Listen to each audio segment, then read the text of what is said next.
കഴിഞ്ഞ ഭാഗം നമ്മൾ അവസാനിപ്പിച്ചത് എന്താ വെച്ചാൽ അള്ളാഹുവിൻ്റെ സർവാധിപത്യത്തെ വീണ്ടും വീണ്ടും 3 പ്രാവശ്യം ഒരേ പദങ്ങളിൽ ആവർത്തിച്ച് പ്രഖ്യാപിച്ചുകൊണ്ടാണ്. മറ്റൊരു വാണിങ്ങോട് കൂടിയാണ്. അതായത് മനുഷ്യ സമൂഹം അള്ളാഹുവിനെ വിട്ട് മറ്റൊന്നിലേക്ക് തിരിയുമ്പോൾ ഈ വർഗത്തെ തന്നെ മാറ്റി വേറെ ഒരു വർഗത്തെ ഈ ഭൂമിയിലേക്ക് കൊണ്ടുവരാൻ കഴിവുള്ളവനാണ് അള്ളാഹു. അങ്ങനെയും അള്ളാഹു വാണിങ് ചെയ്തു. ഏതൊരു നേട്ടം നേടാൻ വേണ്ടിയാണോ ഈ മനുഷ്യൻ ഈ പരിപാടികളൊക്കെ ചെയ്യുന്നത്, അതായത് ഭൗതിക നേട്ടത്തിന് വേണ്ടിയാണോ എങ്കിൽ അവരറിയേണ്ട ഒരു കാര്യം ഭൗതികം മാത്രമല്ല, ആഖിറം മാത്രമല്ല, ഈ ഭൗതികവും അള്ളാഹുവിൻ്റെ പരിപൂർണമായ നിയന്ത്രണത്തിലാണ്. അത് നൽകുന്നവനും നൽകുന്നതായിരിക്കുന്നതുമൊക്കെ അള്ളാഹു മാത്രമാണ് എന്നുള്ള ഈ ബോധം ഈ മുസ്ലിമീങ്ങൾക്ക് ഉണ്ടായിരിക്കണം എന്ന് അങ്ങനെയൊക്കെ പറഞ്ഞിട്ടാണ് നമ്മൾ അവസാനിപ്പിച്ചത്. ഇനി ഈ മുസ്ലിമീങ്ങളായ, അതായത് അള്ളാഹുവിനെ റബ്ബും ഇലാഹുമായി അംഗീകരിക്കുന്ന ഈ മുസ്ലിമീങ്ങൾ, ആ മുസ്ലിമീങ്ങളോട് പറയാണ്, കൂനു നിങ്ങളാവണം കവ്വാമീന നിലകൊള്ളുന്നവരായിരിക്കണം ബിൽ കിസ്ത്, കിസ്തിന് വേണ്ടി നിലകൊള്ളണം. ഇവിടെ കിസ്ത് എന്ന് നമ്മൾ പറയുമ്പോൾ നമ്മൾ ശ്രദ്ധിക്കണം. നമ്മൾ മലയാളത്തിൽ നീതി എന്നൊക്കെ പറയുമ്പോൾ ഒക്കെ നീതി തന്നെയാണ്. പക്ഷേ കിസ്ത് എന്ന് പറയുമ്പോൾ അതിനേക്കാളൊക്കെ വേറെ ഒരു പടിയിൽ നിൽക്കുന്ന സംഭവമാണ്. അതായത് സർവ്വ മനുഷ്യരും സർവ്വ ജീവജാലങ്ങളോടും ഓരോന്നിനും അള്ളാഹു എന്താണ് തക്ദീർ നിശ്ചയിച്ചത്, ആ നിശ്ചയിച്ച തക്ദീറുകളൊക്കെ നടത്താൻ അവർക്ക് ഓരോ സൃഷ്ടിക്കും കഴിയണം. അതാണ് അതിൻ്റെ കിസ്ത്. അത് നിലപാടുണ്ടായിരിക്കണം. നമുക്ക് ആദ്യം അതിന് ഒരു നിലപാടുണ്ടായിരിക്കണം. അത് അള്ളാഹുവാണ് റബ്ബ്, അള്ളാഹുവാണ് ഇലാഹ് എന്നുള്ള ആ നിലപാടിൽ നിന്നാണ് അതുണ്ടാവുക. ആ നിലപാടില്ലാത്ത ആളുകൾക്ക് ഈ കിസ്തിന് വേണ്ടി നിലകൊള്ളാൻ സാധ്യമാവുകയില്ല. ശുഹദാ അലില്ലാഹ് എന്ന് പറഞ്ഞാൽ അള്ളാഹുവിന് സാക്ഷ്യം കൊടുക്കണം. നിലപാടുണ്ടായതുകൊണ്ട് മാത്രം കാര്യമില്ല. ആ നിലപാട് തെളിയിക്കാൻ ഞാൻ സന്നദ്ധനാണ് എന്ന് തെളിയിക്കാൻ നമ്മൾ അള്ളാഹുവിൻ്റെയും റസൂലിൻ്റെയും മാർഗത്തെ കൃത്യമായി ഫോളോ ചെയ്യുമ്പോഴാണ്. അല്ലെങ്കിൽ ഷഹാദത്ത് ഉണ്ടാവുകയില്ല. നിലപാട് ചിലപ്പോൾ നമുക്ക് ബുദ്ധിപരമായിട്ടൊക്കെ ചിലപ്പോൾ ഉണ്ടായേക്കാം, പക്ഷേ അതുകൊണ്ട് മാത്രം കാര്യം നടക്കില്ല എന്നാണ്. അതായത് ഭൂമിയിലെ സമസ്ത സൃഷ്ടികൾക്കും ക്രിസ്തുവിന് വേണ്ടി നിലകൊള്ളണം. നിലപാട് കൊണ്ടും പ്രവൃത്തി കൊണ്ടും പ്രവാചകനെ പിന്തുടർന്നുകൊണ്ട് അള്ളാഹുവിൻ്റെ പ്രീതിയാണ് മുഖ്യം. അള്ളാഹുവിൻ്റെ പ്രീതിയാണ് മുഖ്യം. അതിനു വേണ്ടിയാണ് നമ്മൾ റസൂൽ സല്ലല്ലാഹു അലൈഹി വസല്ലമിനെ പിന്തുടരുന്നത്. ആ ഒരു ബോധം വേണം. സ്വന്തം താല്പര്യങ്ങൾക്ക്, മാതാപിതാക്കളുടെ താല്പര്യങ്ങൾക്ക്, അടുത്ത ബന്ധുക്കളുടെ താല്പര്യങ്ങൾക്ക്, ഇതിനൊന്നും അള്ളാഹുവിൻ്റെ പ്രീതിക്കുമേൽ വേറെ ഒരു സംഭവം ഉണ്ടാവാൻ പാടില്ല. അള്ളാഹുവിൻ്റെ പ്രീതി എന്ന് പറയുന്ന സംഭവത്തിനെ ഏറ്റവും മുന്നിൽ നിർത്തി നമ്മൾ നിലപാടെടുക്കണം. ഇതിനാണ് നമ്മൾ മില്ലത്ത് ഇബ്രാഹിം എന്ന് പറയുക. അതിൻ്റെ ഇടയ്ക്ക് വേറെ ഒരു സാധനം കയറി വരില്ല. ആ മില്ലത്ത് ഇബ്രാഹിമിലായിക്കൊണ്ടാണ് നമ്മൾ ഈ ക്രിസ്തുവിന് വേണ്ടി നിലകൊള്ളേണ്ടത്. സമ്പന്നനോടുള്ള, അതാണ് ആ പറയുന്നത്, ഈ യക്കുൻ ഖനിയൻ ഔ ഫക്കീറൻ, സമ്പന്നനോട് നമുക്കുള്ള ചായ്വുകൾ ഏതെങ്കിലും നിലക്ക് പിരിവ് തന്നിട്ടോ അല്ലെങ്കിൽ നമ്മളുടെ ജീവിതം കരുപിടിപ്പിച്ചിട്ടോ സഹായിച്ചിട്ടോ ഏതെങ്കിലുമൊക്കെ എന്നുള്ള നിലക്ക് ഉണ്ടാവാം. അല്ലെങ്കിൽ നമ്മൾ ദരിദ്രരോടുള്ള സഹതാപം ഉണ്ടാവാം. ഇതൊന്നും നീതി നടപ്പാക്കുന്നതിൽ തടസ്സമാവാൻ പാടില്ല. അത് വേറെ കാര്യമാണ്, ഇത് വേറെ കാര്യമാണ്. കാരണം നമ്മൾ മനസ്സിലാക്കേണ്ടത് സമ്പന്നനെയും ഫക്കീറിനെയൊക്കെ സൃഷ്ടിച്ചത് അള്ളാഹുവാണ്. അതിന് അള്ളാഹുവിൻ്റേതായ യുക്തികളുണ്ട്. അതുകൊണ്ട് അള്ളാഹു തന്നെയാണ് നമ്മളോട് ചെയ്യാൻ പറഞ്ഞത് അതൊന്നല്ല. നീതി എന്ന് പറയുന്ന ആ സംഭവത്തിനെ നമ്മൾ ശരിക്കും സാക്ഷാത്കരിച്ചിരിക്കണം. ഫലാ തത്തബിഉൽ ഹവയെ, ഇച്ഛകളെ, നിങ്ങളുടെ ഇഷ്ടങ്ങളെ നിങ്ങൾ ഒരിക്കലും പിന്തുടരരുത്. അൻ തഅദിലു, നീതി പാലിക്കുക എന്ന് പറയുന്ന അവിടെ ഉപയോഗിക്കുന്നത് അതിലാണ്. ഇവിടെ അതിലാണ്, മറ്റൊടുത്ത് കിസ്താണ്. രണ്ടും നീതി എന്നുള്ളതാണ്. അപ്പോൾ അതിൽ എന്ന് പറയുമ്പോൾ നമ്മൾ കുറേ കൂടി വ്യാപകമായ സംഭവമാണ്. അതായത് ഒരു നിലപാടിൻ്റെ അടിസ്ഥാനത്തിൽ നമുക്ക് പ്രവർത്തന മാർഗങ്ങളുണ്ടാവും ഇല്ലേ? അതിനെയാണ് കൂടുതൽ അതിൽ. മറ്റേത് നമ്മളുടെ നിലപാടുകളാണ്. നിലപാടിന് നമുക്ക് വിശ്വാസം അതൊക്കെ ഉണ്ടെങ്കിൽ നിലപാടിൽ നിൽക്കാം. പക്ഷേ അതിലേക്ക് വരുമ്പോഴാണ് പ്രശ്നങ്ങൾ വല്ലാതെ ഉണ്ടാവുക. അതുകൊണ്ടാണ് ഇപ്പോൾ ഈ സൂറത്തുൻ നാസിലൊക്കെ പറയുമല്ലോ, മിൻ ശർരിൽ വസ്വാസിൽ ഖന്നാസ് അല്ലദീ യുവസ്വിസു ഫീ സുദൂരിന്നാസ്. സുദൂരിന്നാസിലാണ്. മനുഷ്യൻ്റെ ഈ സദർ എന്ന് പറയുന്നൊരവസ്ഥ എന്ന് പറഞ്ഞാൽ പ്രാക്ടീസ് ചെയ്യുമ്പോഴുള്ളൊരവസ്ഥയാണ് മനസ്സിൻ്റെ. അതായത് നമ്മൾ വിശ്വസിക്കുകയും ശരിക്കും മനസ്സിലാക്കുകയും ചെയ്ത കാര്യങ്ങളെ പ്രാക്ടീസിൻ്റെ രംഗത്തേക്ക് കൊണ്ടുവരുമ്പോഴാണ്. അതായത് ഖുർആൻ ഞാൻ പറയാറുണ്ട്, സാധാരണ മനസ്സ് എന്നുള്ളതിന് കൽബ് ഉപയോഗിക്കാറുണ്ട്, ഫുആദ് ഉപയോഗിക്കാറുണ്ട്, സദർ ഉപയോഗിക്കാറുണ്ട്. കൽബ് എന്ന് പറയുമ്പോൾ അതൊരവസ്ഥ, അതിലേക്ക് വേണ്ടതും നല്ലതും ചീത്തയും ഒക്കെ ഇങ്ങനെ കയറി വന്ന് നമുക്കൊരു നിയന്ത്രണം ചെയ്യാത്ത അവസ്ഥയാണ്. പക്ഷേ ഫുആദ് പറയുമ്പോൾ അങ്ങനെയല്ല. ഫുആദ് എന്ന് പറയുമ്പോൾ നമ്മളുടെ മനസ്സും ബോധ്യവും ബുദ്ധിയും ഒക്കെ കൂടി ഉൾപ്പെട്ട് അതിനെ പരുവപ്പെടുത്തിയിട്ടുണ്ടാവും. പക്ഷെ സദർ എന്ന് പറഞ്ഞാൽ ആ പരുവത്തിൽ നിന്നും കടന്ന് നമ്മളത് പ്രാക്ടീസ് ചെയ്യാൻ സന്നദ്ധമായിട്ടുണ്ടാവും. അങ്ങനെ ഇറങ്ങുമ്പോഴാണ് പിശാചൊക്കെ വല്ലാതെ ഇടപെടുക. നമ്മളെ ഭീഷണിപ്പെടുത്തും, അങ്ങനെ ഉണ്ടാവും ഇങ്ങനെ ഉണ്ടാവും. നമ്മളുടെ ഈ സമൂഹം, ഗോത്രം, ഈ സമ്പത്ത്, അധികാരം, ഈ വക കാര്യങ്ങളൊക്കെ ഇടപെടുക അവിടെയാണ്. അപ്പോൾ അതുകൊണ്ട് തന്നെയാണ് നമ്മളോട് അള്ളാഹു ആ പ്രാർത്ഥന പഠിപ്പിച്ചത്, മിൻ ശരിൽ വസ്വാസിൽ ഖന്നാസ്. കാരണം അവിടെ പിശാച് നല്ല ഇടപെട്ടിട്ട് നമ്മുടെ മനസ്സിൽ ആശങ്കകളും ഭയവും ഒക്കെ ഉണ്ടാക്കി തീർക്കും. അപ്പോൾ അതുകൊണ്ടാണ് ആ പ്രാർത്ഥന അള്ളാഹു നമ്മളെ പഠിപ്പിച്ചത്. അപ്പോൾ ഒന്ന് നിലപാടിലെ നീതിയാണെങ്കിൽ മറ്റൊന്ന് പ്രാക്ടീസിലെ നീതിയാണ്. നിലപാടിലെ നീതി കൊണ്ട് മാത്രം കാര്യമുണ്ടാവുകയില്ല. പ്രാക്ടീസിലെ നീതിയാണ് അതിപ്രധാനമാണ്. കാരണം ഫലം വരിക എവിടുന്ന? പ്രാക്ടീസിലെ കൂടെയാണ് ഫലം വരിക. മറ്റത് ഈ ഫലം കൊണ്ടുവരില്ല. അപ്പം തന്നെയാണ് അവിടെയാണ് നമ്മളുടെ ഇഷ്ടങ്ങൾ വല്ലാതെ കയറി ഇടപെടുക. അതുകൊണ്ടാണ് അള്ളാഹു പറയുന്നത്, നിങ്ങളുടെ ഇഷ്ടങ്ങളെ ഒരിക്കലും നിങ്ങൾ ഫോളോ ചെയ്യാൻ പാടില്ല. ആ ഇഷ്ടങ്ങൾ അള്ളാഹുവിൻ്റെ ഇഷ്ടത്തിന് എതിരാണെങ്കിൽ. അള്ളാഹുവിൻ്റെ ഇഷ്ടത്തിനാണ് പ്രാധാന്യം, അള്ളാഹുവിൻ്റെ പ്രീതിക്കാണ് മുഖ്യം. അങ്ങനെയുള്ള ഒരു സമൂഹമാണ് ക്രിസ്ത്യന് വേണ്ടി നിലകൊള്ളുന്ന ഈ സമൂഹം എന്ന് പറയുന്നത്. നമ്മൾ മനസ്സിലാക്കണം, ഈ വിശ്വാസികൾക്ക് ഈ നീതിയെക്കുറിച്ച് ഈ ബോധമില്ലെങ്കിൽ ഭൂമി അതിൻ്റെ ബാലൻസിൽ നിലനിൽക്കുകയില്ല.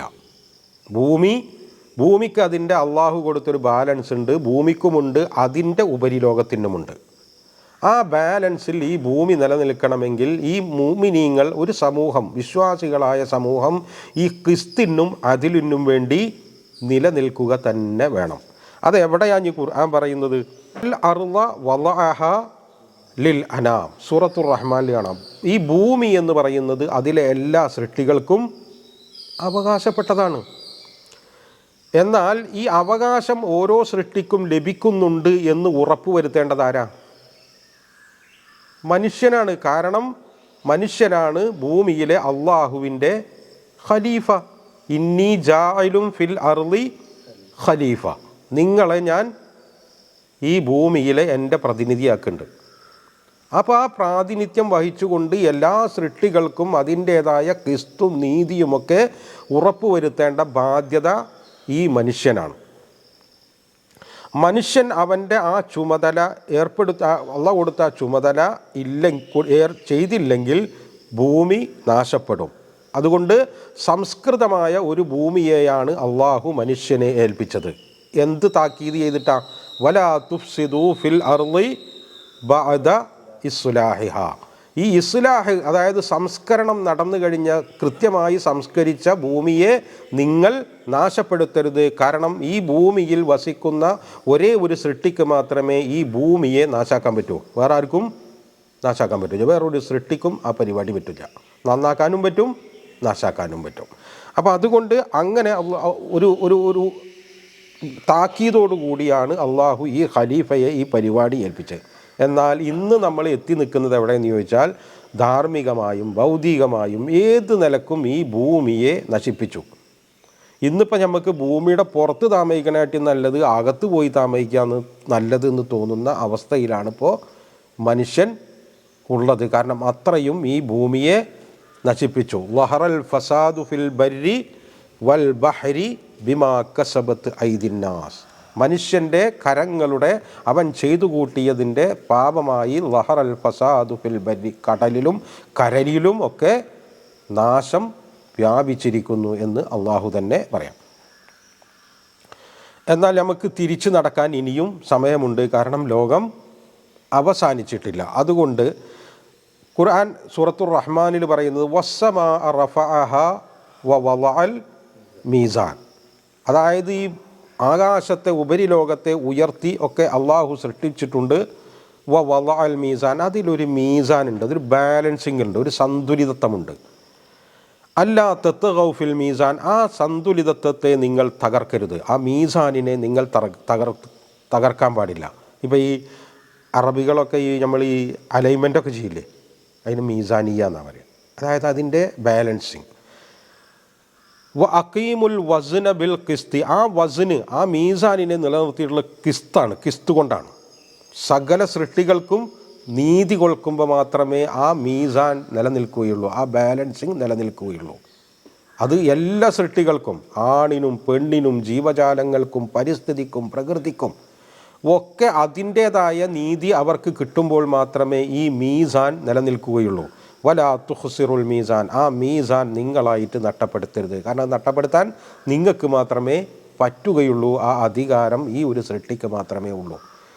വൽ അർള വളഅഹാ ലില്ലനാം, ഇത് ഈ ഭൂമി എല്ലാ സൃഷ്ടികൾക്കുമായി അള്ളാഹു അവകാശപ്പെടുത്തി കൊടുത്തതാണ്. അതിൻ്റെ മേൽനോട്ടം ഈ ഖലീഫയായ മനുഷ്യനാണ്. അപ്പോൾ മനുഷ്യൻ എന്ന് പറയുന്നത് അതിലെ ഒരു വിഭാഗം, വിശ്വാസികളായ ഈ വിഭാഗം ക്രിസ്തിന് വേണ്ടി, അതിലിന് വേണ്ടി നിലകൊള്ളണമെന്നാണ് ഈ ആയത്തിൽ പറയുന്നത്. ഇതില്ലെങ്കിൽ എന്താ ചോദിച്ചാൽ ഈ ഭൂമി അതിൻ്റെ ബാലൻസിങ് നഷ്ടപ്പെടുത്തി അത് നാശമായി പോകും. അതാണ് ഇപ്പോൾ സംഭവിച്ചുകൊണ്ടിരിക്കുന്നത്. അതായത് ക്രിസ്തിനും അതിലിനും വേണ്ടി നിലകൊള്ളുന്ന ഒരു സമൂഹം ഭൂമിയിൽ ഇല്ലാതെയായി. മുസ്ലിമീങ്ങൾ ആ പരിപാടി കൈവിട്ടു എന്നാണ് ഇപ്പോൾ നമ്മൾ മനസ്സിലാക്കുന്നത്. അതുകൊണ്ടാണ് ഇത് സംഭവിച്ചത്. വഇൻ തൽവു ഔ തുഅരിദു, നിങ്ങൾ അത് വളച്ചാലും, അതായത് ആ നീതിയെ നിങ്ങൾ വക്രിച്ചാലും, വളച്ചാലും, ഒടിച്ചാലും, ഔ തുഅരിദു, അല്ലെങ്കിൽ ആ നീതി പാലിക്കുന്നതിൽ നിന്ന് നിങ്ങൾ അങ്ങ് വിട്ടുനിന്നാലും, അതിനെ അവഗണിച്ച് വിട്ടുനിന്നാലും, രണ്ടായാലും ഫലം ഒന്ന് തന്നെയാണ്. ഇന്നല്ലാഹ ബിമാ തഅമലൂന ഖബീറ, അള്ളാഹു നിങ്ങളുടെ ഓരോ പ്രവൃത്തിയും അതിസൂക്ഷ്മമായി വിലയിരുത്തി രേഖപ്പെടുത്തിക്കൊണ്ടിരിക്കുന്നുണ്ട്. കാരണം നിങ്ങൾ അത്രയും ഉത്തരവാദിത്തപ്പെട്ട സൃഷ്ടികളാണ്. അതുകൊണ്ട് തന്നെ അത് രേഖപ്പെടുത്താതെ പോവുകയില്ല. ഇന്നല്ലാഹ കാന ബിമാ തഅമലൂന ഖബീറ, അള്ളാഹു നിങ്ങളുടെ ഓരോ പ്രവൃത്തികളും അതിസൂക്ഷ്മമായി വിലയിരുത്തുന്നുണ്ട് എന്നാണ്. ഇനി അതിൻ്റെ ഭാഗമായിട്ട് തന്നെ പറയാം, യാ അയ്യുഹല്ലദീന ആമനു, ഹേ വിശ്വാസികളെ. ഇത് പൊതു മുസ്ലിമീങ്ങളെ കുറിച്ചിട്ടാണ്, പൊതു മുസ്ലിമീങ്ങൾ. ആമിനു, കാരണം അവിടെ അങ്ങനെ ആമിനു വിശ്വാസികളെ വിളിച്ചിട്ട് ആമിനു എന്ന് പറയുമ്പോൾ തന്നെ മനസ്സിലാക്കാം ആ ആമന വേറൊരു സാധനമാണെന്ന്. നേരത്തെ നമ്മൾ ഈ കൊണ്ടു നടക്കുന്ന ഈ സാധനമല്ല. അതുകൊണ്ട് തന്നെ ആമിനു ബില്ലാ, നിങ്ങൾ അള്ളാഹുവിനെ അംഗീകരിക്കേണ്ടതുപോലെ അംഗീകരിക്കണം. വെറും ഒരു പേരുണ്ടായാൽ പോരാ, അള്ളാഹു ഉണ്ട്, അത് ഒന്നാണ്, അങ്ങനെ വെറും ഒരു പറച്ചിൽ മാത്രമായാൽ പോരാ. ആമിനു ബില്ലാ വമാ ഖദറുല്ലാഹ ഹഖ്ക ഖദരിഹി, അള്ളാഹുവിനെ കണക്കാക്കേണ്ടതുപോലെ കണക്കാക്കുക, അള്ളാഹുവിനെ അറിയേണ്ടതുപോലെ അറിയുക, അംഗീകരിക്കേണ്ടതുപോലെ അംഗീകരിക്കുക. റസൂലിഹി, അവൻ്റെ റസൂലിനെയും അതുതന്നെ വേണം. വൽ കിതാബി, അവൻ്റെ കിതാബിനെയും, ഈ ഖുർആനെയും, അല്ലദീ നസ്സല അലാ റസൂലിഹി, ഈ റസൂലിന് അവതരിച്ചു കൊണ്ടിരിക്കുന്ന ഈ ഖുർആനിനെയും, വൽ കിതാബില്ലദീ അൻസല മിൻ ഖബൽ, മുമ്പ് റസൂലുമാർക്ക് അവതരിച്ച കിതാബിനെയും. ഒന്ന് നസ്സലയാണെങ്കിൽ ഒന്ന് അൻസലയാണ്. നസ്സല എന്ന് പറഞ്ഞാൽ ഇത് ഈ ഖുർആൻ അവതരിക്കുമ്പോൾ ഇത് അവതരണം അവസാനിച്ചിട്ടില്ല, അവതരിച്ചു കൊണ്ടിരിക്കുകയാണ്. മറ്റത് അവസാനിച്ചതാണ്, അതുകൊണ്ടാണ് അൻസല എന്ന് ഉപയോഗിക്കുന്നത്. ഇനി പറയാം, വമൻ യക്ഫുർ ബില്ലാഹ്, അള്ളാഹുവിനെ ആരെങ്കിലും അംഗീകരിക്കാതിരുന്നാൽ, വ മലായികത്തിഹി, മലക്കുകളെയും, വ കുത്തുബിഹി, അവൻ്റെ കിതാബുകളെയും, വ റുസുലിഹി, അവൻ്റെ മുർസലീങ്ങളെയും, വൽ യൗമിൽ ആഖിരി, അന്ത്യഘട്ടത്തെയും. ഇതൊക്കെ എന്ന് പറഞ്ഞാൽ അള്ളാഹുവിനെ അംഗീകരിക്കുക എന്ന് പറയുമ്പോൾ അള്ളാഹു ഉണ്ട്, അള്ളാഹു സൃഷ്ടിച്ചിട്ടുണ്ട്, അങ്ങനെ കേവലമായ ഒരു വർത്താനത്തിൽ കൂടെയുള്ള അംഗീകാരമല്ല, അള്ളാഹുവിനെ റബ്ബും ഇലാഹുമായി അംഗീകരിക്കുക എന്നുള്ളതാണ്. അതാണ് ഇതിൻ്റെ മർമ്മം എന്ന് പറയുന്നത്. അപ്പോൾ ആ ഒരു ആഴത്തിലേക്ക് വിശ്വാസം പോയിട്ടില്ലെങ്കിൽ, അള്ളാഹുവാണ് റബ്ബ്, അതായത് ഒന്നുമില്ലായ്മയിൽ നിന്ന് സൃഷ്ടിച്ച് പരിപാലിച്ച് വളർത്തി നമ്മളെ പടിപടിയായി ഉയർത്തി കൊണ്ടുപോവുകയാണ് അള്ളാഹ്. എവിടേക്ക്? ഇനി അറ്റമില്ലാത്ത ഒരു കാലത്തേക്കും ലോകത്തേക്കും ജീവിതത്തിലേക്കും കൊണ്ടുപോവുകയാണ്. അതിന് വേണ്ട സംവിധാനങ്ങൾ മുഴുവൻ ഒരുക്കുന്നത് അള്ളാഹുവാണ്. അതാണ് അള്ളാഹുവിനെ റബ്ബ് എന്ന് പറയാം. അതൊക്കെ ഇങ്ങോട്ടുള്ള കിട്ടലുകളാണ്. ഇങ്ങോട്ട് നമുക്ക് അതിലേക്ക് പ്രത്യേകിച്ച് പങ്കൊന്നുമില്ല. പക്ഷേ ഇലാഹായി അംഗീകരിക്കുക എന്ന് പറഞ്ഞാൽ ആ റബ്ബ് തന്നെയാണ് നിങ്ങളുടെ ബാക്കി ഈ ഭൂമിയിലെ മുഴുവൻ കാര്യങ്ങളും തീരുമാനിക്കേണ്ടത്. മുഴുവൻ കാര്യങ്ങളും എങ്ങനെ വേണമെന്നും എന്തു വേണമെന്നും ഒക്കെ തീരുമാനിക്കേണ്ടത് ആ അള്ളാഹു തന്നെയാണ്. അതാണ് അള്ളാഹുവിനെ ഇലാഹായി അംഗീകരിക്കുക എന്ന് പറയാം. അത് എങ്ങനെ വേണം, അത് അള്ളാഹു നമ്മൾക്ക് പഠിപ്പിച്ചു തന്നത് റസൂലിലൂടെയാണ്. അതുകൊണ്ടാണ് നമ്മൾ 2 ഷഹാദത്ത് കൊടുക്കുന്നത്. ലാ ഇലാഹ ഇല്ലല്ലാ അഷ്ഹദു അല്ലാ ഇലാഹ ഇല്ലല്ലാ അഷ്ഹദു അന്ന മുഹമ്മദർ റസൂലുള്ളാഹ്. അത് ഒന്നിന്ന് വിട്ടുപോയാൽ അത് നിലനിൽക്കുകയില്ല. രണ്ടും കൂടി ഉണ്ടാകുമ്പോഴേ നിലനിൽക്കുകയുള്ളൂ. അതാണ് അതിൻ്റെ സംഭവം. വ മലായികത്തി, മലക്കുകളെയും അറിയേണ്ടതുപോലെയും വിശ്വസിക്കേണ്ടതുപോലെയും വിശ്വസിക്കണം. മലക്കുകൾ അള്ളാഹുവിൻ്റെ പെമ്മക്കളാണ്, ദേവീദേവന്മാരാണ്, മാലാകമാരാണ്, അതാണ് ഇതാണെന്നൊക്കെ പറഞ്ഞിട്ട് മലക്കുകളിലെ വിശ്വാസം പലതുണ്ട്. പക്ഷേ ഈ മലക്കുകളെ വെക്കേണ്ട സ്ഥാനത്ത് വെച്ചിട്ട് വിശ്വസിക്കണം. അവർ അള്ളാഹുവിൻ്റെ പെമ്മക്കളും ആകാൻ പാടില്ല, അള്ളാഹുവിൻ്റെ പങ്കാളിയാവാൻ പാടില്ല, ഒന്നും ആവാൻ പാടില്ല. മലക്ക് അള്ളാഹുവിൻ്റെ റസൂൽ എങ്ങനെയാണോ, അള്ളാഹു എങ്ങനെയാണോ നമുക്ക് മലക്കുകളെക്കുറിച്ച് പറഞ്ഞത് ആ രീതിയിൽ തന്നെ വിശ്വസിക്കണം. വ കുത്തുബിഹി, അവൻ്റെ കിതാബുകളിലും അങ്ങനെ തന്നെ വിശ്വസിക്കണം. കിതാബ് എന്ന് പറഞ്ഞാൽ നമുക്ക് പാരായണം ഓതാനും അതല്ലെങ്കിൽ മനോഹരമാക്കി വെറും പാരായണം ചെയ്യാനും അല്ലെങ്കിൽ കലക്കി കുടിക്കാനും രോഗശാന്തിക്കും അങ്ങനെയുള്ള ഒരു സാമ്പ്രദായിക സംഭവമല്ലാതെ കൃത്യമായി അതിൻ്റെ നിയമങ്ങളെ പിന്തുടരുന്ന സംഭവമായിരിക്കണം. അങ്ങനെയുള്ള വിശ്വാസമായിരിക്കണം. അതാണ് അതിനോടൊക്കെ ചെയ്യുന്ന നീതി. വറുസുലിഹി, അവൻ്റെ പ്രവാചകന്മാരോടും. അത് മൗലൂദ് ഓതാനും റാത്തീബി അല്ലാനും ഒന്നുള്ള മാത്രം പരിപാടിയാക്കാതെ, ബർത്ത്ഡേ കഴിക്കാനല്ലാതെ, ജാഥ വിളിക്കാനല്ലാതെ റസൂലിനെ ഇത്തിബാ കൃത്യമായി പിന്തുടരുന്ന ഒരു വിശ്വാസം നമുക്ക് വിശ്വാസത്തിലും ഉണ്ടാവണം, പ്രവൃത്തിയിലും ഉണ്ടാവണം. അതുപോലെ വല്യവുമില്ലാഹരി, അവസാനിക്കുകയാണിച്ചെങ്കിൽ ആവട്ടെ എന്നുള്ളൊരു വിശ്വാസമല്ല. അന്ത്യഘട്ടം എന്ന് പറയുന്നതിനെ കൃത്യമായി നമ്മൾ അറിയുകയും അതിനു വേണ്ട മുൻകരുതലുകൾ എടുക്കുകയും ചെയ്യുന്ന ഒരു ജീവിതം നമ്മൾക്ക് ഉണ്ടാവണം. ഇതൊക്കെ ഉണ്ടാവുന്ന ആളുകൾ, അതില്ലാത്ത ആളുകൾ ഫഖദ് വല്ല വലാലം ബഈദ എന്നാണ്. ഇതിനൊക്കെ ഈ മട്ടത്തിൽ വിശ്വസിക്കാത്ത, അതാണ് ആമിനു എന്ന് പറയുന്നത്. ഇതിനെ വെറുതെ നമ്മൾ ഒരു കേവലം വാക്കുകളായിട്ട് അങ്ങ് വിശ്വസിച്ചാൽ പോരാന്ന്. ആമിനു എന്ന് പറയുമ്പോൾ ഇതിനൊക്കെ ശരിക്കും നമ്മൾ ഷഹാദത്ത് കൊടുക്കുന്ന വിശ്വാസം ഉണ്ടായിരിക്കണം. ഇതിങ്ങനെ തന്നെയാണ് ഞാൻ വിശ്വസിക്കുന്നത് എന്ന് തെളിയിപ്പിക്കുന്ന പ്രവൃത്തി നമ്മളിൽ നിന്നുണ്ടാകുമ്പോൾ മാത്രമേ ഈ ആമിനു എന്ന് പറയുന്ന അടുത്ത ഘട്ടം ഉണ്ടാവുകയുള്ളൂ. അല്ലെങ്കിൽ നമ്മൾ പറയുന്നത് പോലെ കാനേഷുമാരി മുസ്ലിമീങ്ങളെന്നോ സാമുദായിക മുസ്ലിമീങ്ങൾ എന്നൊക്കെ പറയുന്ന ആ ഒരു മട്ടത്തിൽ മാത്രം നിന്നാൽ പറ്റില്ല എന്നാണ്. അങ്ങനെ നിന്നാൽ ഫഖദ് വല്ല വലാലം ബഈദ, അവർ വളരെ വിദൂരമായ പിഴവാണ് പിഴച്ചിരിക്കുന്നത് എന്നാണ്.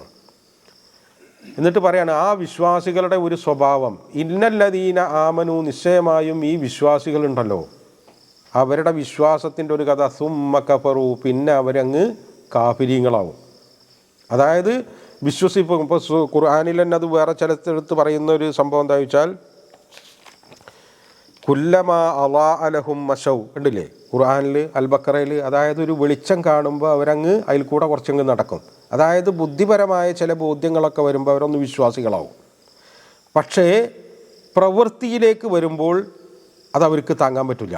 അപ്പോൾ അവരെന്ത് ചെയ്യും? അപ്പോൾ അവരുടെ ഇഷ്ടങ്ങളുടെ പിന്നാലെ പോകും. അതാണ് സുമ്മ കഫറു. കണ്ട, അതായത് വിശ്വസിക്കും, ബുദ്ധിപരമായ അവർ വിശ്വസിക്കും, പ്രവർത്തനത്തിലേക്ക് വരുമ്പോൾ ഇത് അവരുടെ ഇഷ്ടങ്ങൾക്കും താല്പര്യങ്ങൾക്കും ഒക്കെ എതിരാകുമ്പോൾ അതങ്ങ് വിട്ടിട്ട് അവരുടെ ഇച്ഛകളെ ഫോളോ ചെയ്യും. സുമ്മ കഫറു, അത് കുഫ്റാണെന്നാണ്.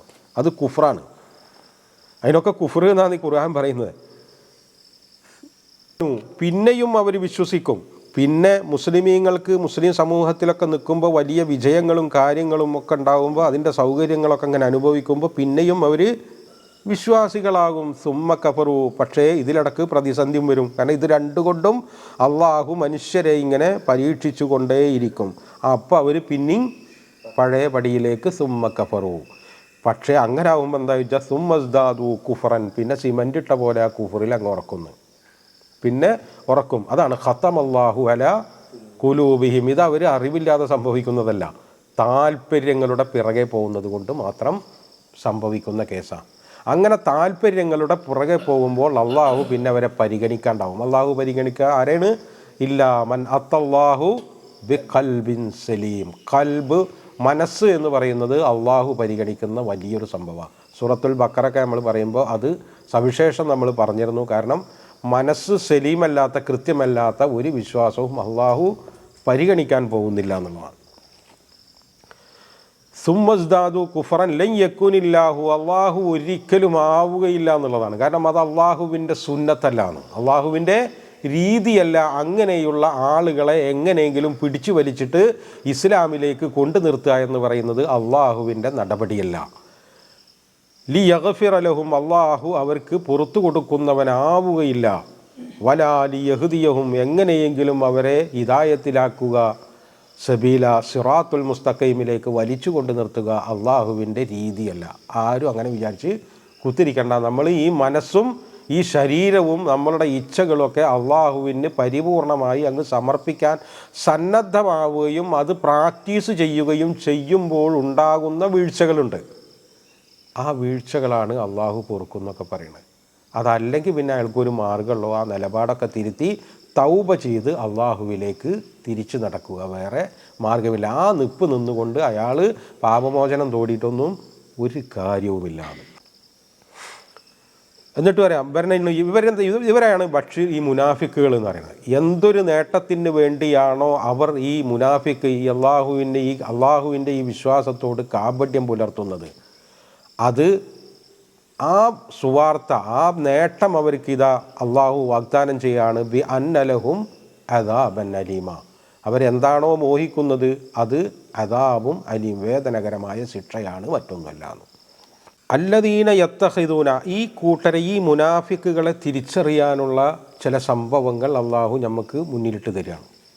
അതെന്താ വെച്ചാൽ അല്ലദീന യത്തഖിദൂനൽ കാഫിരീന, അവർ കാഫിരീങ്ങളെ അവർ ഔലിയ ആയി സ്വീകരിക്കും. ഈ ഔലിയ എന്ന് പറയുമ്പോൾ നമ്മൾ മിത്രങ്ങൾ എന്നൊക്കെ പറയുമ്പോൾ അതായത് വ്യാവഹാരിക ജീവിതത്തിലെ സാധാരണ സൗഹൃദങ്ങളോ സാധാരണ ബന്ധപ്പെടലുകളോ അല്ല. അങ്ങനത്തെ വാക്കുകൾ നമ്മൾ പറയാതെ വേറെ പറയാം. എന്താ വെച്ചാൽ ഇനി നമ്മൾ ശരീക്ക് അല്ലെങ്കിൽ കരീബ് അല്ലെങ്കിൽ സാഹിബ് അങ്ങനത്തെ വാക്കുകളാണ് ഉപയോഗിക്കുക. ഇത് വലിയാണ്. അള്ളാഹു വലിയുല്ലദീന ആമനു, അള്ളാഹു മുഅ്മിനീങ്ങളുടെ പ്രൊട്ടക്ടറാണ്, അതായത് സംരക്ഷിക്കുന്നത്. അത്തരം സംരക്ഷണം പോലത്തെ കാര്യങ്ങൾ, അങ്ങനത്തെ കാര്യങ്ങളിൽ അവർ വിശ്വാസികളെ ഒരിക്കലും അവലംബിക്കുകയില്ല എന്നാണ്. അതായത് ഒരു പ്രൊട്ടക്ഷനോ കൂട്ടുകൂടാനോ ആ നിലക്ക് ഉള്ളുകൾ അറിയുന്ന ആളുകളോ ആയിട്ട് വിശ്വാസികളെ അവർ പരിഗണിക്കുകയില്ല. വിശ്വാസികളോട് അവരുടെ ഉള്ള് ശരിക്കും അവർ തുറക്കുകയില്ല.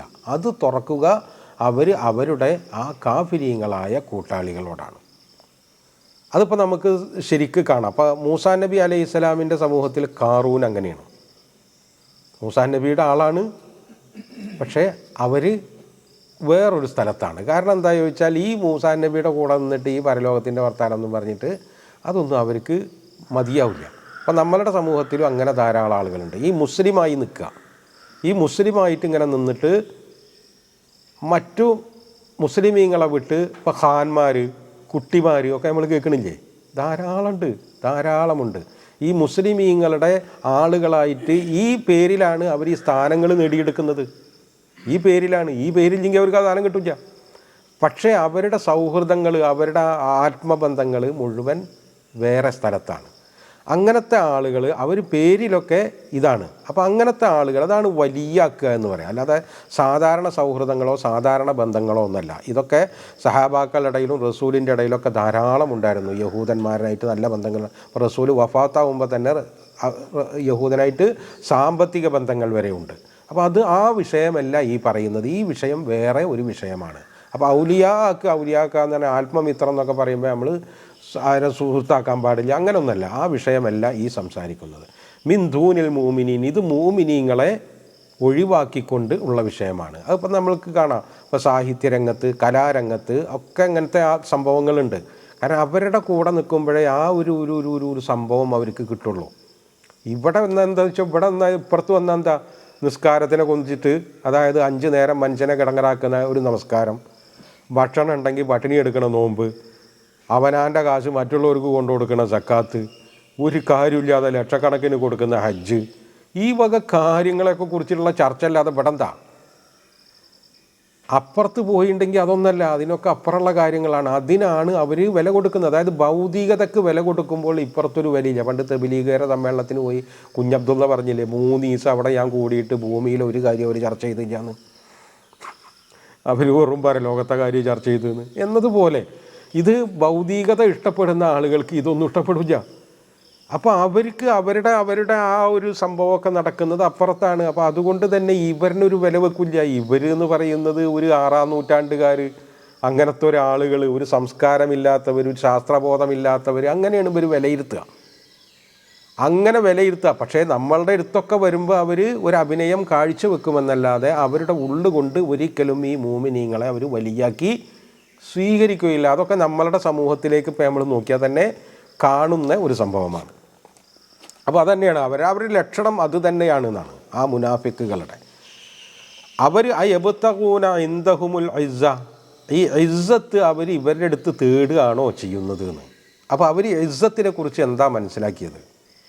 അത് അള്ളാഹ് പറയാണ്, ഇന്നൽ ഇസ്സത്ത ലില്ലാഹി ജമീഅ, അള്ളാഹുവിൽ നിന്നുള്ളതാണ് ഇസ്സത്ത്. ആ ഇസ്സത്ത് ആർക്കൊക്കെ കിട്ടിയത്? അത് പ്രവാചകന്മാർക്ക് കിട്ടി, സ്വഹാബാക്കൾക്ക് കിട്ടി, സ്വാലിഹീങ്ങൾക്ക് കിട്ടി, ശുഹദാക്കൾക്ക് കിട്ടി. അപ്പോൾ അബൂലഹബിനെ കുറിച്ചിട്ട് ഖുർആനിലെ ആയത്തില്ലെങ്കിൽ നമ്മളാരെങ്കിലും ആ മൂപ്പരെ കുറിച്ച് പറയുമോ? ഇല്ല. അത് ഇതിനുമായിട്ട് അനുബന്ധമായിട്ട് അവർക്ക് കിട്ടിയ ഒരു സംഭവം എന്നല്ലാതെ അവർക്ക് സ്വയമായ ഒരു ഇസ്സത്തില്ല. എന്നാൽ അബൂബക്കർ സിദ്ദീഖിനെ കുറിച്ച് എത്ര പുസ്തകം എപ്പോഴും ഇറങ്ങണ് ഇല്ലേ? ഉമറുൽ ഖത്താബിനെ കുറിച്ച് എത്ര പുസ്തകം ഇറങ്ങണ്? ഇതൊക്കെ ഇസ്സത്താണ്. വാസ്തവത്തിൽ അവർ ഈ ആർഭാടൊക്കെ ജീവിച്ചവരാണോ? അല്ല, അവർ വളരെ ലളിതമായി ജീവിച്ച് ആ അധികാരത്തിൻ്റെ ഒരു ആസ്വാദനം എടുക്കാത്ത ആളുകളായിരുന്നു. എന്നിട്ട് പോലും അതാണ് ഇസ്സത്ത് എന്ന് പറയുന്നത്. അത് അള്ളാഹു കൊടുത്തെങ്കിലേ കിട്ടുള്ളൂ. മറ്റതൊക്കെ ശൈത്താൻ്റെ വഞ്ചനകൾ മാത്രമാണ്, തോന്നലുകളാണ് എന്നാണ്. അവർക്ക് കിട്ടുമെന്ന് വിചാരിച്ച് അവർ ഈ പോകുന്നത്. അതൊന്നും ഒരിക്കലും കിട്ടാൻ പോകുന്നില്ല. അങ്ങനെ ഒരു സംഭവം ഉണ്ടാവില്ല എന്ന്. ഇനി വേറൊരു സംഭവം നമ്മളോട് പറയാം. ഇതൊക്കെ നമ്മളുടെ ഈ സമൂഹത്തിൽ നമ്മൾ വളരെ ശ്രദ്ധയിൽ വെക്കേണ്ട കാര്യമാണ്. കാരണം നമ്മളുടെ ഇച്ഛക്ക് അനുസരിച്ചല്ല നമ്മൾ പോവേണ്ടത് എന്ന് അള്ളാഹു നമ്മളെ പ്രത്യേകം പഠിപ്പിക്കുക. ഖദ് നസ്സല അലൈക്കും, തീർച്ചയായും നിങ്ങൾക്ക് അവതരിപ്പിച്ചിട്ടുണ്ട്. എവിടെ ഇത് അവതരിപ്പിച്ചത്? ഈ സൂറ എന്ന് പറഞ്ഞത് സൂറത്തു നിസാ മദനിയ അല്ലേ, മദീനയിൽ അവതരിച്ചതാണ്. സൂറത്തു അൻആമു മക്കിയാണ്, മക്കയിൽ അവതരിച്ചതാണ്. അതിലൊരായത്തുണ്ട്, 68-ാമത്തെ ആയത്ത്, വഇദാ റഅയ്തല്ലദീന യഖൂദൂന ഫീ ആയാതിനാ ഫഅഅരിദ് അൻഹും ഹത്താ യഖൂദൂ ഫീ ഹദീസിൻ ഗൈരി വഇമ്മാ യൻസയന്നക ശൈത്വാന ഫലാ തഖഉദ ബഅദ ദിക്റാ മഅൽ ഖൗമിൽ ളാലിമീൻ. അതിലെ ഒരു ആയത്താണ്. അത് മക്കയിൽ അവതരിച്ചതാണ്, മദീനയിൽ വന്നിട്ടല്ല. അതെന്താ വെച്ചാൽ, വഇദാ റഅയ്തല്ലദീന യഖൂദൂന ഫീ ആയാതിനാ, നമ്മളുടെ ഈ ആയത്തുകളെ പരിഹസിക്കുന്നവരെ നീ കണ്ടാൽ, ഫഅഅരിദ് അൻഹും എന്നാണ്, അവരെ അങ്ങ് അവഗണിച്ചേക്കാൻ. ഹത്താ യഖൂദു ഫി ഹദീസിൻ ഗൈരി, അവർ വേറെന്തെങ്കിലും വിഷയത്തിൽ മുഴുകുന്നത് വരെ അവരെ അവൻ്റെ അവഗണിച്ചേക്കാണ്. അങ്ങനെ വൈമ്മ എൻസയന്നക്ക, അങ്ങനെ അവഗണിക്കുന്ന കാര്യത്തിൽ നിനക്ക് മറവി എന്തെങ്കിലും സംഭവിച്ചാൽ, ശൈത്താൻ നിന്നെ മറപ്പിച്ചാൽ, ഫലാ തഖഉദ് ബഅദ ദിക്റ, എപ്പോഴാണോ അത് ഓർമ്മിച്ചത് അപ്പോൾ എണിച്ചു പോയിക്കോളാൻ. മഅൽ ഖൗമിൽ വാലിമീൻ, ഈ വാലിമീങ്ങളോടുള്ള കുരിപ്പ് അപ്പോൾ അവസാനിപ്പിക്കണം. അത് മുമ്പേ നിങ്ങൾക്ക് ഞാൻ പറഞ്ഞിട്ടുണ്ട്. അതിൻ്റെ വർത്തമാനം തന്നെയാണ് ഇപ്പോഴും പറയുന്നത്. ഖദ് നസ്സല അലൈക്കും, നിശ്ചയമായും നിങ്ങൾക്ക് ഞാൻ അവതരിപ്പിച്ചിട്ടുണ്ട്, ഇറക്കിയിട്ടുണ്ട്, ഫിൽ കിതാബി, ഈ കിതാബിൽ, അതായത് സൂറത്തു അൻആമിൽ മുമ്പേ അവതരിപ്പിച്ചിട്ടുണ്ട്. എന്താണത്? അൻ ഇദാ സമിഅത്തും, നിങ്ങൾ കേട്ടാൽ, ആയാത്തില്ലാഹി, അള്ളാഹുവിൻ്റെ ആയാത്തുകളെ നിങ്ങൾ കേട്ടാൽ, അത് യുക്ഫറു ബിഹ, അതിനെ അംഗീകരിക്കാതെ നിഷേധത്തിൻ്റെ വർത്തമാനം കേട്ടാലും, യുസ്തഹ്സഉ ബിഹ, അതിനെ പരിഹസിക്കുന്നത് കേട്ടാലും നിങ്ങൾ എന്താണ് ചെയ്യേണ്ടതെന്നാണ്. നേരത്തെ പറഞ്ഞത് അതിനെ അവഗണിക്കാൻ. പിന്നെ പറയുന്നത് ഫലാ തഖഉദു മഅഹും, അവരോടുകൂടെ നിങ്ങൾ ഇരിക്കാൻ പാടില്ല. ഹത്താ യഖൂദു ഫി ഹദീസിൻ ഗൈരി, അവർ ആ വിഷയം മാറ്റി പിടിക്കുന്നത് വരെ നിങ്ങൾ അവരുടെ കൂടെ ഉണ്ടാകാൻ പാടില്ല. ഒന്നാമത്തെ കാര്യം അള്ളാഹ് പറയുന്നത്, ഒന്നാമത്തെ കാര്യം അതിൽ പറഞ്ഞത് അവഗണിക്കുക എന്നുള്ളതാണ്. രണ്ടാമത്തെ കാര്യം ബഹിഷ്കരിക്കുക എന്നുള്ളതാണ്. ഇനി നമ്മൾ ഇവരുടെ ഈ സംഭവം നമ്മൾ എടുത്തു നോക്കണം. ഇവരുടെ ഈ ഒരു സംഭവം നമ്മൾ എടുത്തു നോക്കുമ്പോൾ നമുക്ക് മനസ്സിലാകുന്ന ഒരു കാര്യം എന്താ വെച്ചാൽ, ഇപ്പോൾ ഈ സംഘപരിവാർ ശക്തികളൊക്കെയാണല്ലോ ഇപ്പോൾ ഈ കൂടുതൽ ഈ സംഭവത്തിലൊക്കെ ഉള്ളത്, അവരുടെ പങ്കാളികളൊക്കെയാണല്ലോ. ഇവർ വാസ്തവത്തിൽ എന്തിനാ ഈ ഇസ്ലാമിനെ അത്രയധികം വിമർശിക്കണം? ഇപ്പോൾ ധാരാളം ഇസങ്ങളും ധാരാളം മതങ്ങളും ധാരാളം ദർശനങ്ങളും ഈ ഭൂമിയിലില്ലേ? ഇവരൊന്നും വിമർശിക്കാവുന്നില്ലേ? ഇപ്പോൾ ആയിഷ റളിയല്ലാഹു അൻഹുവിനെ ചെറുപ്പത്തിൽ കല്യാണം കഴിച്ചെന്ന് അവർ പറയുമ്പോൾ 16,008 ഭാര്യ ഉണ്ടായ കൃഷ്ണൻ ആരെങ്കിലും എന്തെങ്കിലും പറയലുണ്ടാ? ആരും ഒന്നും പറയലില്ല. അതിൻ്റെ ഒരു വിഷയം എന്താണെന്ന് ചോദിച്ചാൽ, മുസ്ലിമീങ്ങളുടെ വിശ്വാസം എന്ന് പറയുന്നത് അതീവ ഗൗരവമായ വിശ്വാസമാണ്. അത് നമ്മൾ മനസ്സിലാക്കിയിരിക്കേണ്ടതാണ്. മറ്റേതൊരു കഥ പോലെയുള്ള സംഭവമാണ്, അത് ഇതിഹാസങ്ങളാണ്. അപ്പോൾ അതുകൊണ്ട് തന്നെ അവരുടെ കാര്യത്തിലൊന്നും അത്ര ഒരു വിശ്വാസമൊന്നുമില്ല അവർക്ക്. പക്ഷേ മുസ്ലിമീങ്ങളെ സംബന്ധിച്ചിടത്തോളം അതങ്ങനെയല്ല. മുസ്ലിമീങ്ങൾ അവൻ്റെ ഓരോ വിശ്വാസത്തെയും അവൻ്റെ ജീവനേക്കാൾ അപ്പുറമായിട്ടാണ് പരിഗണിക്കുന്നത്. അതുകൊണ്ട് തന്നെ നമ്മളെ പ്രകോപിപ്പിക്കാൻ വളരെ എളുപ്പമാണ്. ഈ പ്രകോപനത്തിൽ അവരിടുന്ന ഈ ചൂണ്ടയിൽ നമ്മളങ്ങ് കൊത്തിക്കഴിഞ്ഞാൽ എന്തുണ്ടാവും? പിന്നെ അവർ പറയുന്നത് പോലെ കാര്യങ്ങൾ കൊണ്ടുപോകാം. അതിൽ നിന്നാണ് അവർക്ക് മുതലെടുപ്പ് നടത്താൻ കഴിയുക. പറയുന്നത് മനസ്സിലാവുണ്ടാവും. അതായത് അജണ്ട അവർ സെറ്റ് ചെയ്തിട്ട് തരുന്നതിനെ നിങ്ങൾ പിടിക്കരുത്. അജണ്ട നിങ്ങൾ സെറ്റ് ചെയ്യണം. ഇപ്പം എന്താ ഉണ്ടാകണമെന്ന് ചോദിച്ചാൽ, അജണ്ട അവർ സെറ്റ് ചെയ്ത് തരിക. ഒരു സംഘപരിവാറുകാരൻ ഒരു കുറിപ്പിടും. ഈ കുറിപ്പ് നമ്മളങ്ങ് അവതരിച്ചാൽ അവരുടെ ആരാ അത് ഏറ്റെടുക്കുക? നമ്മളൊന്ന് പറഞ്ഞേ. പക്ഷേ നമ്മളിത് ഏറ്റെടുത്തിട്ട് അതിൻ്റെ പേരിൽ വലിയ ബഹളങ്ങളുണ്ടാക്കും. നമുക്ക് നമ്മളുടേതായ വഴികളുണ്ട് അതിന് മറുപടി പറയാൻ, ഇല്ലേ? ഇപ്പം അലിയാർ കാസിമി ഉണ്ടായിരുന്നൊരു സദസ്സിൽ ഒരാൾ അതിനെപ്പറ്റി പറഞ്ഞപ്പോൾ അലിയാർ കാസിമി പണ്ഡിതോചിതമായിട്ട് അതിന് മറുപടി പറഞ്ഞില്ലേ? അങ്ങനെ പറയാൻ നമുക്ക് കഴിയണം. അതിന് നമുക്ക് പറ്റിയില്ലെങ്കിൽ അതിനെ അവഗണിച്ചേക്കണം. അവരെ നമ്മൾ ബഹിഷ്കരിക്കണം. അവരെ നമ്മൾ ബഹിഷ്കരിച്ചാൽ അവരുടെ ഈ പ്രവർത്തനത്തിന് ഒരു ഫലം ഉണ്ടാവില്ല. ഇപ്പം നിങ്ങൾ യുക്തിവാദിയായ ജബ്ബാറിൻ്റെ പേരെന്താ? അബ്ദുൽ ജബ്ബാർ. അയാൾ അള്ളാഹുവിനെ അംഗീകരിക്കുന്ന ആളാ. എന്താ അയാൾ പേര് മാറ്റാത്തത്? എന്താ ആരിഫ് ഹുസൈൻ എന്ന് പറയുന്ന പേര് മാറ്റാത്തത്? എന്താ ലിയാഖത്ത് അലി എന്ന് പറഞ്ഞ പേര് മാറ്റാത്തത്? എന്തേ അലി അക്ബർ രാമസിംഹനായപ്പോൾ പിന്നെ ഒന്നുമല്ലാതായത്? എന്തേ? നിങ്ങളൊന്ന് ആലോചിച്ച് നോക്ക്. നമ്മുടെ സമൂഹത്തിൽ നടക്കുന്ന കാര്യം നോക്ക്. ഈ അലി അക്ബർ ഇവിടെ നിൽക്കുമ്പോൾ മാത്രമേ അതിന് വിലയുള്ളൂ. രാമസിംഹനായപ്പോൾ അയാളുടെ കഥ കഴിഞ്ഞ്. കാരണം രാമസിംഹൻ ആർക്കും വേണ്ട. കാരണം ഇനിയിപ്പോൾ അവിടെ രാമസിംഹനായിട്ട് പോയ ആൾ ആരാ ഏറ്റെടുക്കുക? ബ്രാഹ്മണ ഏറ്റെടുക്കുമോ? നായരെ ഏറ്റെടുക്കുമോ? നമ്പൂരി ഏറ്റെടുക്കുമോ? ആരാ ഏറ്റെടുക്കുക? ആരും ഏറ്റെടുക്കാൻ പോകണില്ല. കാരണം എവിടേക്കെങ്കിലും ചെല്ലാൻ പറ്റില്ല എന്നർത്ഥം. അത് അയാൾക്ക് പറ്റിയ വലിയ അബദ്ധം. അത് തിരിച്ചറിഞ്ഞിട്ടാണ് ബാക്കിയുള്ളവരൊക്കെ ഇതിൽ തന്നെ ഈ അബ്ദു എന്ന് പറയുന്നത് പോലും മാറ്റാതെ ഇതിൽ കിടന്ന് നിൽക്കുന്നത്. കാരണം ഇതിൽ നിൽക്കുമ്പോഴേ അവർക്ക് അവരുടെയൊക്കെ ഈ കിട്ടുന്നത് കിട്ടുമോ അല്ലെങ്കിൽ കിട്ടില്ല. ഇത് ശരിക്കും നമ്മൾ തിരിച്ചറിയേണ്ട തന്ത്രമാണ്. ഈ തന്ത്രത്തിൽ നമ്മൾ പോയി കുടുങ്ങരുത്. നമ്മൾ അതിനെ അവഗണിക്കണം. മറുപടി പറയാൻ നമുക്ക് നമ്മുടേതായ വഴികളുണ്ട്. നമുക്ക് ജ്ഞാനത്തിൻ്റെയും ബുദ്ധിയുടെയും സംവാദത്തിൻ്റെയും ഏറ്റവും നന്നായി സംവദിക്കുന്ന വഴികളുണ്ട്. ബഹളത്തിൻ്റെയോ ലഹളയുടെയോ ഒന്നും വഴി നമ്മുടേതല്ല. കാരണം അതൊക്കെ എന്ന് പറഞ്ഞാൽ അവർക്കാണ് ഉണ്ടാക്കി കൊടുക്കുക. ഇത് ഖുർആൻ പറയാം, ഇത് ആരും പറയുന്നതല്ല. ഇത് ഖുർആൻ നമ്മൾക്ക് ശരിക്കും മുന്നറിയിപ്പ് നൽകുക. നമ്മൾ ചിലപ്പോൾ വിചാരിക്കും ഇതൊക്കെ അന്നത്തെ കാലത്താണ്. ഇത് അന്നത്തെ കാലത്തല്ല. കാരണം റസൂലിനെ ഇവർ പരിഹസിച്ച മാതിരി ആരാ പരിഹസിച്ചിരിക്കണ്? ഇല്ലേ? റസൂൽ സാഹിറ എന്ന് പറഞ്ഞു. എന്തെല്ലാം റസൂലിനെ പറ്റി പറഞ്ഞു, ഇല്ലേ? അതിനൊക്കെ പറ്റിയിട്ട് പിന്നെ റസൂൽ എന്താ പറയുന്നത്? അത് ശരിക്കും നമ്മൾ മനസ്സിലാക്കിയിരിക്കേണ്ടതാണ്. ഈ മുസ്ലിമീങ്ങൾ എന്ന് പറഞ്ഞാൽ നമ്മളുടെ അള്ളാഹുവിൻ്റെ ആയത്തുകളാണെങ്കിലും റസൂലാണെങ്കിലും ഷആയിറുകൾ, ചിഹ്നങ്ങൾ, ഈ ചിഹ്നങ്ങളൊക്കെ നമ്മളുടെ ജീവനേക്കാൾ അപ്പുറം സ്നേഹിക്കുന്നുണ്ട്. അതാണ് അവരുടെ പരിപാടി, അതാണ് അവരുടെ പ്രശ്നം. അവർ കുറച്ച് കാലം ഇതിങ്ങനെ അവർ ട്രൈ ചെയ്ത് നോക്കിയിട്ട് ഇതിന് ഫലം കണ്ടില്ല എന്ന് വിചാരിച്ചാൽ എങ്ങനെയെങ്കിലും ഇത് വിജയിപ്പിക്കാനുള്ള വിശ്വാസമൊന്നും അവർക്ക് ആർക്കും ഒന്നിലുമില്ല.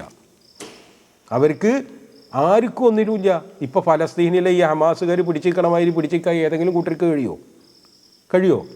അത്ഭുതമല്ലേ അതൊക്കെ? അത്തരമൊന്നൊരു വിശ്വാസം, ആഴത്തിലുള്ള വിശ്വാസം ആർക്കുമില്ല. നമുക്കതുണ്ട്. അതുകൊണ്ട് തന്നെ നമ്മളെ പ്രകോപിപ്പിക്കാനും നമ്മളെ ചാടിക്കാനും എളുപ്പമാണ്. നമ്മൾ ശരിക്കും മുസ്ലിമീങ്ങളത് തിരിച്ചറിയണം. എങ്ങനെയാണോ പ്രതികരിക്കേണ്ടത് എന്നുള്ളത് ബുദ്ധിപരമായും യുക്തിപരമായും പണ്ഡിതോചിതമായും നമ്മൾ തീരുമാനിക്കണം. വികാരത്തിന് ഒരിക്കലും അള്ളാഹു ഓരോ ഗുണങ്ങളും മനുഷ്യർക്ക് ഓരോരുത്തർക്കും വെച്ചു കൊടുത്തിട്ടുണ്ട്. അതൊക്കെ അവസരത്തിന് ഉപയോഗിക്കാനുള്ളതാണ്, അനവസരത്തിന് ഉപയോഗിക്കാനുള്ളതല്ല. വികാരവും അതുപോലെ ഒരു സാധന, അത് മറ്റുള്ളവരെ ഇളക്കുമ്പോൾ ഇളകാനുള്ളതല്ല, നമുക്ക് നമ്മുടെ ആവശ്യത്തിന് ഉപയോഗിക്കാനുള്ളതാണ്. അത് ഈ ആയത്തിൽ അള്ളാഹു നമ്മളെ കൃത്യമായി പഠിപ്പിക്കുക. ഇതൊക്കെ ഉണ്ടെങ്കിലേ നിങ്ങൾക്ക് ഖവ്വാമ്, ക്രിസ്തിന് വേണ്ടി നിലകൊള്ളുന്ന സമൂഹമാകാൻ പറ്റുള്ളൂ. അല്ലാതെ വല്ലവരുടെയും വാക്ക് കേട്ട് ചാടുന്നവരാണെങ്കിൽ ക്രിസ്തിന് വേണ്ടി നിലകൊള്ളുന്നൊരു സമൂഹമാവാൻ നമുക്ക് പറ്റുകയില്ല എന്നാണ് അള്ളാഹു നമ്മളെ പഠിപ്പിക്കുന്നത്. ഹത്താ യഖൂദു ഫീ ഹദീസിൻ ഗൈരി, വേറെ ഒരു വിഷയത്തിൽ. അപ്പോൾ അവർ മാറ്റി പിടിച്ചോളും. ഓരോന്ന് കഴിഞ്ഞാൽ ഒന്ന് വിജയിക്കില്ലെങ്കിൽ ഇപ്പം നമ്മളുടെ മോദി കണ്ടില്ലേ, കാട്ടുന്ന കണ്ടില്ലേ, ഓരോന്നും ഇങ്ങനെ മാറ്റി പിടിച്ച് പോണ് കണ്ടില്ലേ, ഇതാണ് സംഭവം. ഇത് മനുഷ്യർക്ക് കഴിയുന്ന കാര്യങ്ങളാണ്. ഇതൊക്കെ വളരെ ആസൂത്രിതമായും ഒറ്റക്കെട്ടായും ബുദ്ധിപരമായും ഇതൊക്കെ ചെയ്യുകയാണെച്ചെങ്കിൽ എല്ലാ പിശാചും പരാജയപ്പെടും. ഇതെന്താ വെച്ചാൽ നമ്മൾ വിജയിക്കാത്തതിൻ്റെ കാര്യം എന്താ വെച്ചാൽ നമ്മൾ മറ്റുള്ളവർ സെറ്റ് ചെയ്യുന്ന അജണ്ടക്കനുസരിച്ചാണ് നമ്മുടെ പരിപാടികൾ. ആ പരിപാടി ഒഴിവാക്കണമെന്ന്.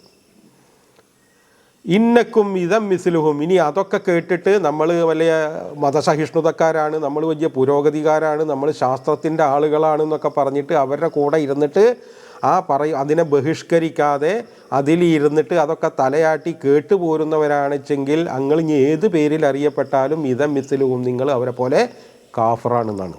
ആ പരിപാടിയൊന്നും പറ്റില്ല. നമ്മൾ കേൾക്കാനും പ്രതികരിക്കാനും ഉണ്ടെങ്കിലേ അവർ ഈ പണിക്ക് നിൽക്കുള്ളൂ, അല്ലെങ്കിൽ നിൽക്കില്ല. ഇപ്പം നേരെ മറിച്ച് ഒരു വിഷയം നമ്മളിലേക്ക് വന്നു. ഇപ്പോൾ ആയിഷ ബീവിയുടെ ഒരു വിഷയം വന്നു. ആയിഷ ബീവിയുടെ ഒരു വിഷയം അവർ പറയുമ്പോൾ നമുക്കതിൻ്റെ യാഥാർത്ഥ്യം പറയാം. കാരണം ബുദ്ധിയുള്ളവരും വിവേകമുള്ളവരും ഒക്കെ ധാരാളം വേറെ ഉണ്ട്. അവർ മാത്രമല്ല ഭൂമുഖത്ത്. നമുക്ക് കേൾപ്പിക്കാനുള്ളത് ആരെയെന്ന് ചോദിച്ചാൽ ഈ ബുദ്ധിയും വിവേകവും ഇത് എത്താതെ കെടുക്കുന്ന ആളുകൾ, കാര്യങ്ങൾ വേണ്ടത്ര ഗ്രഹിക്കാത്ത ആളുകൾ, അവരെയാണ് നമ്മൾ ഫോക്കസ് ചെയ്യേണ്ടത്. ഈ കൽപ്പിച്ചൂട്ടി ചെയ്യുന്ന ആളുകളല്ല. അവരൊരിക്കലും നിങ്ങൾക്ക് തിരിച്ചു കൊണ്ടുവരാൻ പറ്റില്ല. അല്ലാത്തവരെ പറ്റും, അവരെയാണ് നമ്മൾ ലക്ഷ്യം വെക്കേണ്ടത്. അപ്പോൾ നമ്മളതിൻ്റെ യാഥാർത്ഥ്യം പറയാം, നല്ല നിലക്ക് പറയാം, ഒക്കെ പറയാം. അപ്പോൾ അതിന് എത്രയോ ഫലമുണ്ട്. അപ്പോൾ എന്താ ചോദിച്ചാൽ അവരുടെ ആ പ്രവർത്തനം നമുക്ക് ഊർജമാണ് ഉണ്ടാക്കുക എന്നുള്ളതാണ്. അങ്ങനെയാണ് നമ്മൾ കാര്യങ്ങളെ കാണേണ്ടത്. ഇന്നല്ലാഹ ജാമിഉൽ മുനാഫിഖീന, ഈ മുനാഫിക്കുകളെ, വൽ കാഫിരീന, ഈ കാഫിറുകളെ, ഇതൊക്കെ ഇവിടെ അറിയപ്പെടാൻ വേണ്ടിയുള്ളവരെ പേരാ. മുനാഫിക്ക്, മുശ്രിക്ക്, അഹ്ലി കിതാബ് എന്നൊക്കെ പറയുന്നത് ഇവിടെ അറിയപ്പെടാൻ വേണ്ടിയാണ്. സംഗതിയൊക്കെ ഒന്ന് തന്നെ. ആ കാഫിരീങ്ങളുടെ കൂടെ ഫീ ജഹന്നമ ജമീഅ, ഇവരൊക്കെ ഒരുമിച്ച് കൂടാൻ പോകുന്നത് ഒരേ ഇടത്തിലാണ്. അതുകൊണ്ട് തന്നെ കൂനു ഖവ്വാമീന, ക്രിസ്തിന് വേണ്ടി നിലകൊള്ളുന്ന ഒരു സമൂഹം. അത് ജീവിതത്തിലും വേണം, വിശ്വാസത്തിലും വേണം. ജീവിതത്തിലില്ലാത്ത വിശ്വാസം എന്ന് പറയുന്നത് ഒരു ഫലവുമില്ലാത്തതാണ്.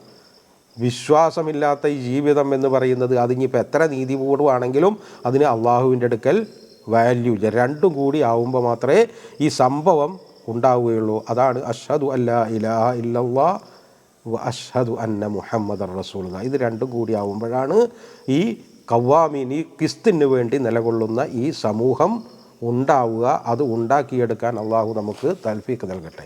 വആഖിറു ദഅവാനാ അനിൽ ഹംദുലില്ലാഹി റബ്ബിൽ ആലമീൻ. അസ്സലാമു അലൈക്കും വറഹ്മത്തുള്ളാഹി.